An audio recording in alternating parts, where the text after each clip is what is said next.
ہم نے میدان میں مقابلہ کرنا ہے. کوئی جیل میں عدالت کو اس کے ساتھ جو بھی انصاف کا معاملہ ہے وہ کرنا چاہیے. سب کا انتخابی نشان بیلٹ پیپر کے اوپر ہونا چاہیے.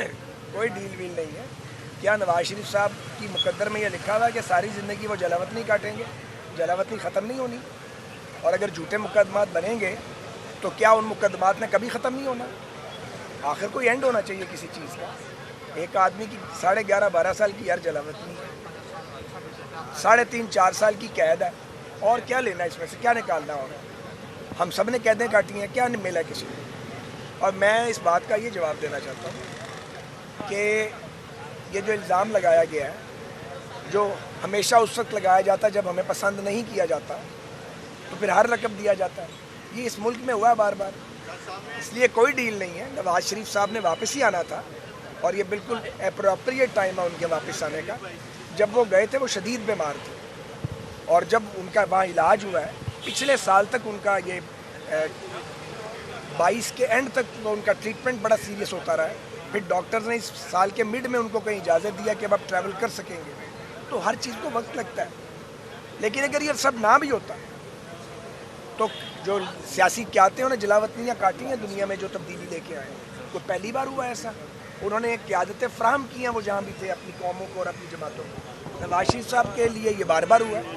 جتنی تکلیف نواز شریف نے, ان کے خاندان اور ان کی جماعت نے کاٹی ہے, اس نے کاٹی ہے. یار مجھے بتائیں آپ, یہ تو نہ کہیں آپ کیا ہماری ہاتھ کی لکیر میں لکھا ہوا ہے کہ ہم نے ہر وقت سزائی کاٹنی ہے؟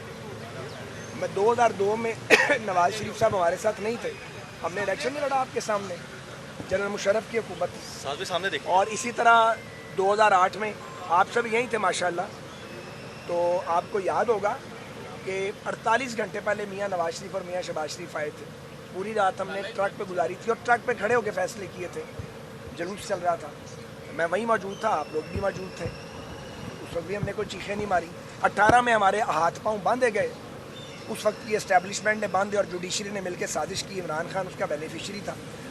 ہم نے الیکشن نہیں لڑا, حالانکہ ہم اس کے نتائج کو نہیں مانتے تھے.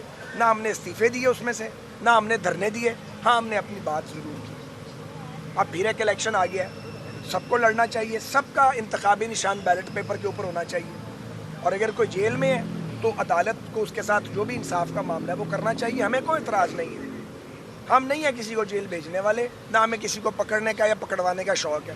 ہم نے میدان میں مقابلہ کرنا ہے. ٹویٹر, فیس بک, سوشل میڈیا کا میدان اور ہے, گلی کا میدان اور ہے. صاحب کیا ایسی کوئی تجویز زیر غور ہے کہ میاں ساجد صاحب کو پارٹی صدر بنایا جا رہا ہے؟ میاں نواز شریف کو پارٹی صدر بنایا جا رہا ہے, اس پر کیا کہنا چاہیں گے؟ یار یہ مجھے نہیں پتا, میرا نہیں خیال, میں اس پہ کچھ کہہ نہیں سکتا. ایسی تو کوئی بات ابھی میں نے سنی بھی نہیں ہے, آپ ہی بتا رہے ہیں. اچھا خواجہ صاحب یہ بتاتے ہیں کہ 2018 کے آگے آ جاؤ, ادھر آن دو جی, بڑے سینئر ہیں. 2018 کے الیکشن کے اندر جو ہے آپ کے مخالفین کے ہاتھ بندھے ہوئے تھے, آپ کے ہاتھ بندھے ہوئے تھے. آج آپ کے مخالفین کے ہاتھ بندھے ہوئے, اس کا مطلب منصفانہ الیکشن یہاں پہ نہیں ہو سکتے پاکستان میں. دیکھیں, گزارش یہ ہے, کسی کے بھی ہاتھ پاؤں بندھے نہیں ہونے چاہیے. نہ ہم اس کے حامی ہیں, نہ ہم اس کی حمایت کرتے ہیں. اسی لیے میں نے یہ بات پہلے کہہ دی ہے کہ اگر کسی نے توشہ خانے میں واردات کی ہے, سائفر کے بنیاد پہ ایک سازش کی ہے, یا 9 مئی کے واقعات میں کوئی ملوث ہے, تو عدالتی نظام سے ریلیف لے. ہم نہیں رکاوٹ ڈالنے والے, ہمارا کوئی مطالبہ نہیں ہے اس سلسلے میں. ہم تو یہ سمجھتے ہیں کہ سب کو الیکشن میں آنا چاہیے, سب کو برابر موقع ملنا چاہیے. ہم کسی ایسے فعل میں شامل ہیں نہ اس کی حمایت کریں.